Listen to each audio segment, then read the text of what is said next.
Namun panjenengan ingkang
Saya tahu juga beberapa wajah yang datang dari luar negeri.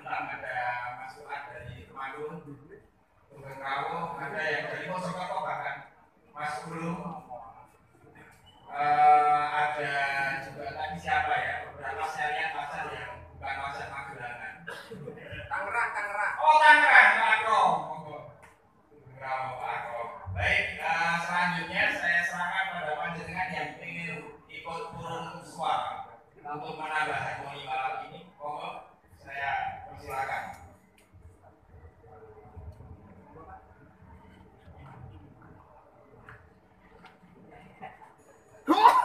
Kalau nggak ada yang ingin ikut turun rembuk, ya langsung ditutup gitu.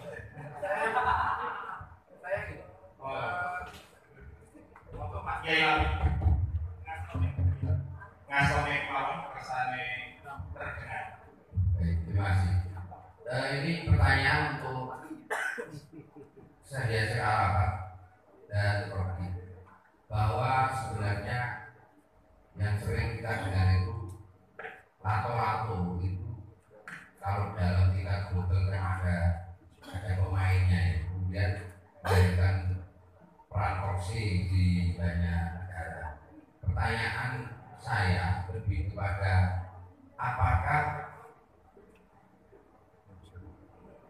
konflik tidak hanya di event pemilu, tapi konflik yang diciptakan di media sosial dan lain sebagainya, termasuk lahirnya organisasi-organisasi tertentu itu, apakah dalam perspektif penjaringan sebagai seorang akademisi dan pengamat barangkali, apakah juga Indonesia termasuk salah satu objek korupsi yang dilakukan oleh para pemain nasional itu, termasuk juga Rocky barangkali, karena penting untuk memastikan bahwa kita semua ini sadar kita tidak ingin menjadi dua apa ya, kalau laku itu dua sisi disebut apa ya, nah, kita tidak ingin menjadi itu, dan memastikan bahwa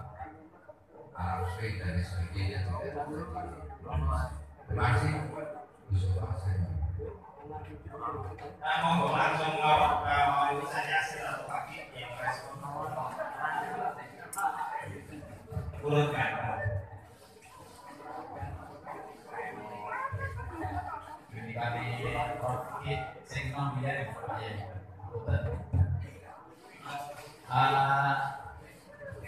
jadi di Indonesia itu mana Pak?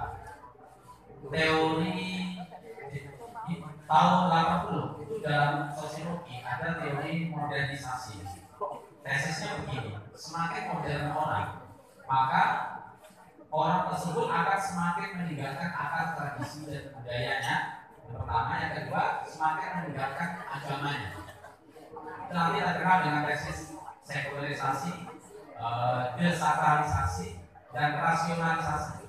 Ini nanti yang diterapkan oleh Orde Baru tahun mulai dari 67 sampai 90. Ada program realita, program modernisasi manusia ya. Jadi tesisnya begitu dalam teori sosiologi. Tapi ternyata kenyataannya tahun 90, apalagi nanti pasca reformasi, manusia Indonesia itu justru semakin mendekati agamanya dan bahkan saat ini masuk dalam fase mabuk agama. Kemudian manusia Indonesia juga semakin dekat dengan kebudayaannya, ya. Bahkan semakin masuk dalam fase puritanisme budaya. Gerakan-gerakan yang sangat anti dengan agama sekarang marah sekali. Yang dari agama anti dengan budaya juga marah sekali. Jadi dengan kata lain, jika ini di Indonesia apa saja yang ingin dijadikan menjadi konflik, itu akan berubah menjadi wahana untuk melucut kreativitas. Jadi saya tidak melihat apa-apa ini sebagai masalah, karena semakin banyak sesuatu yang merusukkan di Indonesia, ternyata itu semakin menjadi pusat kreativitas. Contoh KFC. Dulu tahun 80 tahun 90 orang kalau masuk ke wilayah KFC itu merasa punya harga diri yang baru, karena KFC itu dianggap sebagai penopang harga diri kelas atas. Ternyata menjelang tahun 90-an sampai tahun 2000 Di pinggir-pinggir jalan orang bisa membuat KFC dalam bentuk kaki lima. Bukan Kentucky Fried Chicken, tapi Kontuku Fried Chicken. Buat apotik namanya bukan nama-nama apotik gaya orang barat, tapi apotik kalau di Jogja itu ada apotik Ben Mari, apotik Ben Sehat. Tempat karaoke nanti namanya karaoke Karuaku. Itu ada terjadi. Jadi di Indonesia akan terjadi begitu menurut saya ya. Karena segala hal yang dianggap potensi rusak di Indonesia itu justru jadi pusat kreativitas dan inovasi. Contoh yang paling nyata tahun 90 ada lagu di mana sudah saya sampaikan. Ada lagu Anak Singkong yang menceritakan dua orang laki-laki perempuan yang tidak mungkin bersatu. Karena si laki-laki dari kelas miskin, si perempuan dari kelas kaya. Sehingga dia buat lagu Anak Singkong. Aku suka singkong, kau suka keju. Aku suka jaipong, kau suka disco. Ini tahun 90 menandakan tidak mungkin terjadi perpaduan dua kelas, yaitu kelas proletar dan kelas borjuis atau kelas miskin dan kelas kaya. Tapi tahun 2000 di pinggir-pinggir jalan itu ada singkong keju, Pak. Singkong keju. Jadi saya tidak percaya bahwa Indonesia ini akan terpecah dan rusak. Akan muncul orang-orang seperti orang-orang gila di zaman Ahmad Dhani ini. Muncul orang-orang kayak begitu. Kalau saya di medsos misalnya kalau musim pemilu ada yang posting tokoh politik tertentu, itu nanti saya posting foto kuntilanak. Foto kuntilanak, foto kita punya koleksi banyak hantu di Indonesia. Sehingga kalau ada yang posting-posting kayak begitu, nanti saya posting dengan foto-foto hantu-hantu tadi. Jadi itu menetralisir ketegangan itu tidak perlu kita ribet-ribet mikir caranya gimana, ajak guyon aja. Pokoknya selama ada orang kayak begini, ini insya Allah masih aman. Masih ada orang kayak Kang Salam gitu ya, masih ada orang kayak Kang Adam itu aman. Mereka ini patok-patoknya dunia. Ya, enggak pakai.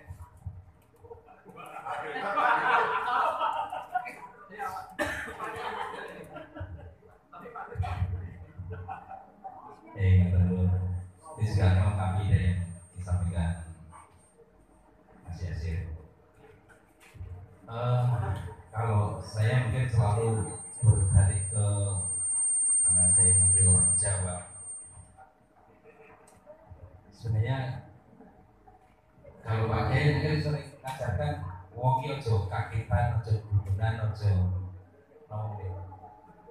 itu yang sering kita terjebak. Kita tidak siap dengan perubahan-perubahan. Kalau fenomena adu domba, fenomena face to face, fenomena adu banding itu satu keniscayaan. Saya katakan di depan tadi sudah dicontohi sejak awal ada mobil ya. Itu memang sudah satu keniscayaan. Nanti sampai kapanpun juga akan terjadi hal semacam itu. Nah, supaya itu tidak menjadi malapetaka, tinggal kita gunakan falsafah Jawa ya seperti ini, butuh selengean. Ngono ya ngono nih aja ngono. Nah, pokoknya jangan sampai ada isu besar sekali sehingga berhadapan dua yang saling bertentangan. Nah, kita buat antitesis saja, buat analisis yang mungkin ngegoke ya, istilahnya supaya tidak terfokus pada permasalahan yang menjadi topik utama. Itu saya rasa menjadi salah satu kunci. Ya, ini saya sepakat kuncinya selengean seperti jamaah Qadariyah ini perlu, supaya kita tidak serius banget menghadapi permasalahan yang dan ini menjadi ciri khas kita. Kalau kita tidak melestarikan ciri khas kita Indonesia, Nusantara, Jawa yang memang beraneka ragam, saya rasa tidak ada satu hal yang sangat terlalu besar untuk dihadap-hadapkan. Kita secara alami memang alamnya seperti ini, selalu beragam. Tidak ada dua pendapat yang terlalu dominan, tidak. Asal kita bisa menyesuaikan dengan ciri khas kita dan yang sering saya sampaikan bahwa kita menggunakan bahasa Jawa itu supaya kita itu tanggap sasmito. Sasmitani zaman, termasuk sasmitani zaman. Tanda zaman kita harus adaptif terhadap perubahan itu dan segera menyesuaikan dengan hal-hal yang baru-baru, tidak dominan, tidak kagetan. Insya Allah itu akan menjadi cara kita menghadapi supaya tidak terjadi fenomena waktu-waktu yang membakar permusuhan yang besar. Nanti maturun.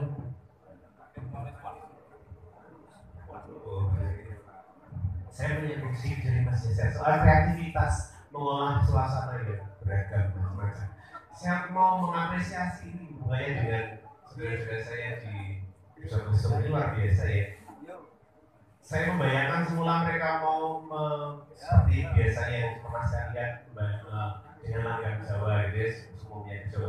Tapi kita terkejut karena tiba-tiba ada suasana Kalimantan dengan sampai. Ya, suasana itu kan dibawa di kehidupan Kalimantan yang berkelok-kelok ya kan suasana itu kan mereka kehidupan mereka sehari-hari naik sampah gitu. Kehidupan mereka itu berurat dengan uratan dia itu sungai sebagai nafas kehidupan. Harmoni mereka dengan lingkungan itu luar biasa.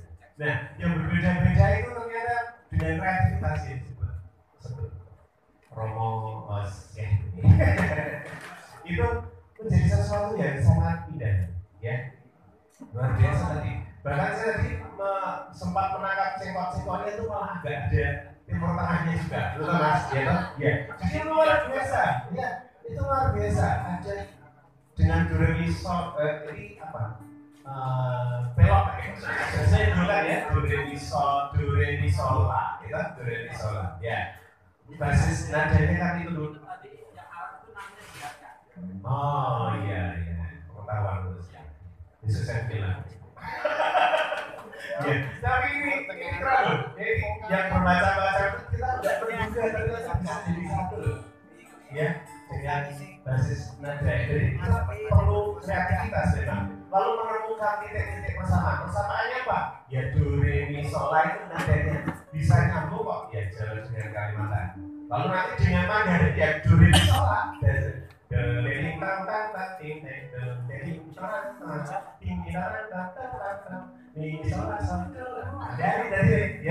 ya bisa masuk semuanya. Jawabnya setuju.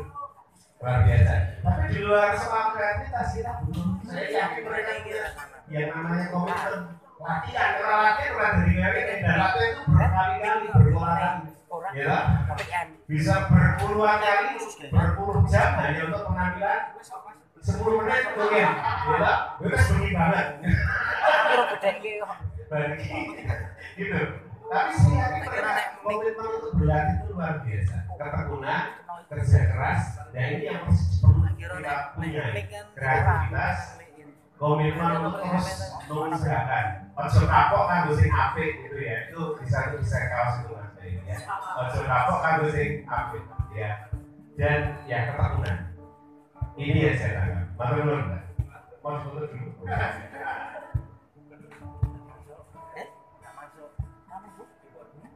Gak masuk.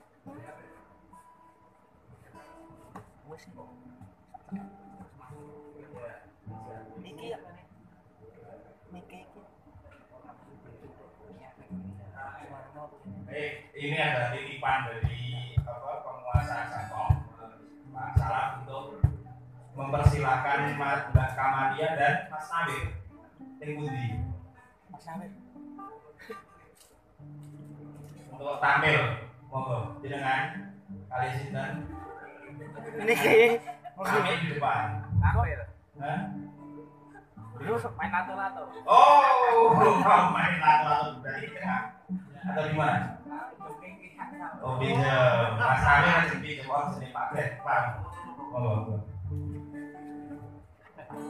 Ingin gua Bapak Siden. Bapak Siden. Mbak Kamalia. Ya, membutuhkan pengeras suara.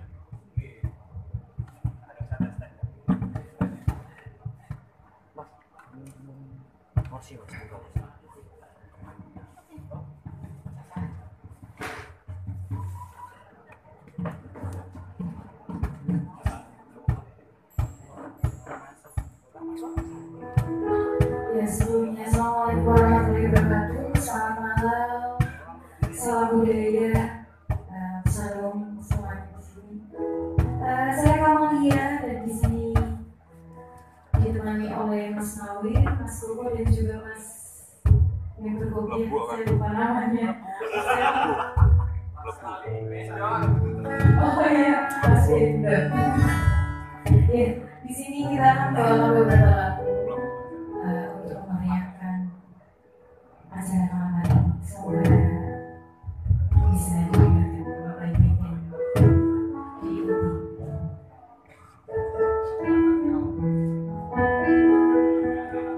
Yang bisa nyanyi boleh kita nyanyi, kita diri juga boleh, kita bungkus ini juga boleh.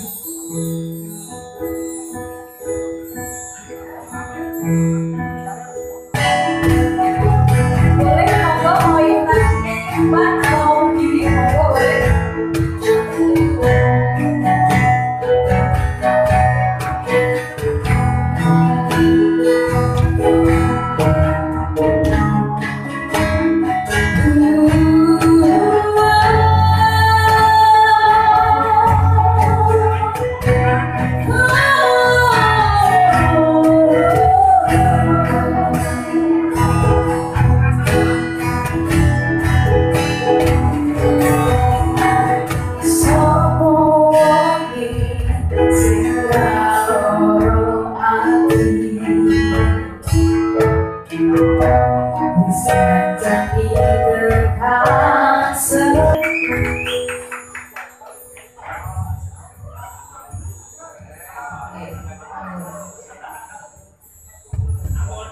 Namun katanya beberapa lagu. Saya baru Belum tahu. aku kan satu lagu dua yang satu. Saya baru tahu kalau maknanya beberapa itu satu ya malam ini. Iya, beberapa ini. Terus jadi Oke, matur nuwun Mbak Amalia, Mas Kawin. Monggo ini sudah susah saya sebenarnya, saya juga nggak jelas posisinya dan di mana. Jadi moderator tanpa briefing, tiba-tiba diinterupsi dengan tengah acara, tapi itu menunjukkan kalau malam ini memang malam kita, bukan malam satu orang pun yang menjadi penguasa dominan. Monggo kalau masih ada yang pengen. Assalamualaikum warahmatullahi wabarakatuh. Saya itu dari tadi nunggu sayembara. Sayembaranya rasa sing aneh-aneh. Sing iso jawab sayembara nek wanang bojoe tabek. Itu paling ya. Nah, itu rata-rata punya siapa? Kok tidak disayembarakan gitu. Monggo Pak Lurah. Assalamualaikum warahmatullahi wabarakatuh. Ratu-ratunya mau dibakar ke mana? Baru kali ini pertanyaannya nggak ke narasumber, tapi ke Lurah Jangkoko ngaya ini ratu-ratunya mau dibakar atau bagaimana?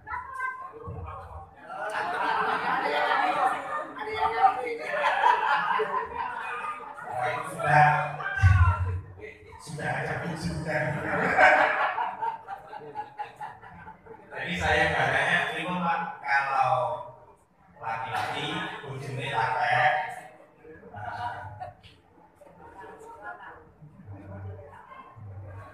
Saya juga nggak tahu memang ada masuk dalam rundown ada sayembara ya.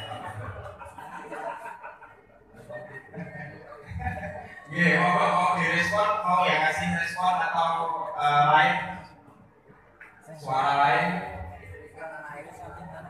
Oke, nanti pasti kita tutup dengan menyanyi bersama, tapi saya kira masih ada yang nonton. Kalau masih ada yang nonton pengen bersuara ya monggo, tapi kalau sudah tidak ada mungkin bisa kita pungkasi sebelum saya serahkan ke Pak Greg, saya Yasir dan Pak Pi untuk menyampaikan semacam closing statement. Monggo, Pak.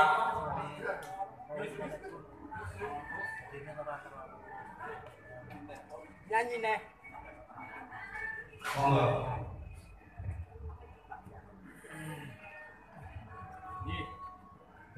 Ini selalu jelaskan. Para priagung priayi kamu tinggi, saya itu belum matur nuwun rencang-rencang menika. Ini saya pakai bahasa Indonesia saja karena ini teman-teman ini tidak dari Jawa semua. Tadi benar saya sampaikan Mas Greg bahwa kami mencoba di Jogersum sudah menusantara. Jadi tidak hanya di Jogersum yang Jowo, tapi di sini ada Balinya, ada ini yang pegang sampai ini benar-benar saya datangkan dari Dayak, dari Sango. Ini dari Dayak Sango. Kalimantan Barat ya. Nah, Kalimantan Barat. Terus yang trompet itu dari Sumbar. Iya. Nah, trompet. Terus ini yang bertanya tadi, ini masih ada keturunan dari Demak gitu. Makanya suluk agak sedikit ke Islami dia memang. Terus ini ada dari Blitar. Yang nyanyi ini, Mbak Nanda Pitaloka ini. Terus Mas Sony ini dari Jawa Timur, dan ini Mas Ragil dari Pekalongan, dan selebihnya dari Indonesia. Kami mencoba untuk apa? Oh, masih lagi itu yang foto itu dari Batam itu. Yes. Anak-anak ini lulusan dari ISI dan UIN, ya. Ada yang masih sekolah, masih semester 10 katanya. Gimana nih Pak Rektor? Ya, sebelum ditutup oleh Gus Sofa dan di closing oleh para narasumber, kami menyanyikan dulu yaitu lagu apa sebenarnya? Lagu Sahabat Boyo. Wes, coba ayo Sahabat Boyo kayak apa? Ayo. Karena kebetulan di sini banyak buahnya ya.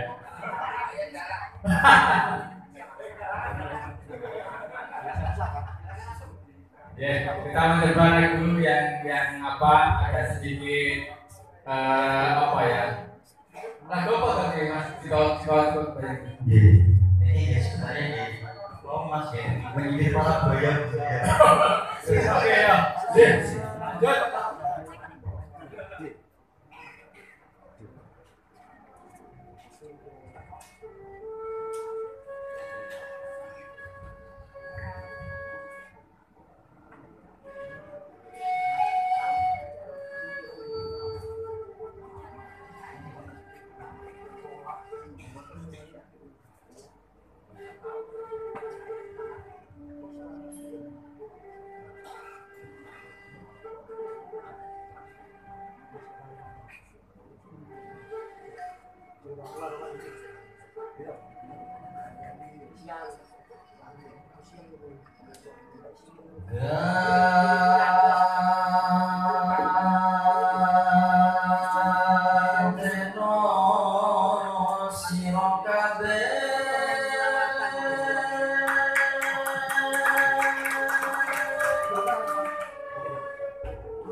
Yeah.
Mana nih? Timur ya? Sekarang lagu barat. Wah, ini satu lagi kita lagu barat, Pak. Coba yuk, di sana lagu barat. Trompetnya di sana ya? Ya, trompetnya. Tes dulu ya. Oke, yuk lagu barat.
Caranya ada aspirasi juga kita saja tentang diiringi Cokroso. Tapi itu saya minta sebagai sekaligus closing statement. Bagus ya kayaknya. Sebelum closing statementnya saya minta Pak Greg dan Pak Dik. Mau Pak Greg dulu? Ya lu selesai diskusi ada closing statement Pak Greg. Oke. Saya ingin berbagi sedikit nilai dari apa yang sudah dikembangkan oleh Gereja Katolik Indonesia. Untuk tahun ini kami merenungkan tema istilahnya sinodalitas, yaitu keinginan kehendak berjalan bersama-sama. Kita menyadari bahwa kita ini sama-sama bersiaran di dalam kehidupan ini, kita semua dinamika. Kehadiran teman-teman dalam perjalanan ini menguatkan kita saling meneguhkan dalam perjalanan ini. Mungkin kita bisa jalan cepat kalau sendirian, tapi semuanya jadi sepi dan penderitaan tidak tertanggungkan kalau kita berjalan sendiri. Tetapi dengan berjalan bersama-sama, mungkin tempo berjalannya menjadi lebih lambat karena suhu yang lain. Tunggu sifat insensitif, tunggu sifat tua dan sebagainya. Tapi kebersamaan itu meneguhkan, menguatkan, menggembirakan. Lalu kita bisa sayang semacam ini, katakan menjadi sayang. Pelan-pelan kita sampai ke tujuan. Dan kehendak untuk berjalan bersama-sama ini yang sudah dikembangkan oleh Gereja Katolik, membuka diri, ternyata terbuka pada yang lain. Saya kira ini sesuatu yang berbeda juga dan berharga bisa kita kembangkan bersama-sama. Jangan kapok untuk yang lain. Sinodalitas.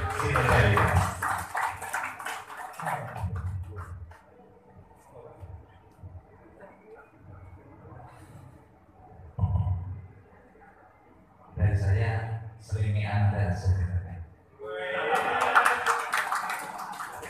Saya tadi bertanya ke Pak Dik, apakah sivitas akademika Unidan itu semakin plural. Ternyata Pak Dik mengkonfirmasi bahwa mahasiswa yang masuk ke universitas kita itu semakin mencerminkan kebinekaan kita.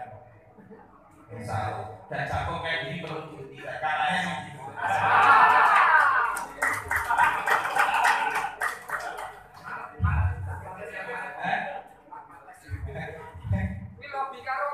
Pak Dani, ada Pak Dani di sini, jadi bisa jadi situasi momennya. Baik, sebelum saya serahkan ke Pak Syekh Yasir, closing statement-nya akan bersama Besok. Saya nggak mau kalah aku, saya tutup sekarang saja sebagai moderator. Saya mengaturkan terima kasih ingkang lanjut upami nyuwun pangapunten panci semoga rodo kula ilangi atau promo kula supaya boten pati formal mbok menawi dadosaken boten tangan kaya panjenengan sedaya kula restu nyuwun pangapunten. Semoga yo lagi iki kok moderator bismillah syukur Pak. Kita pastikan 2024 nggak apa-apa semakin bising, tetapi kebisingan yang harmoni. Terima kasih. Selanjutnya saya Yasir Arafat.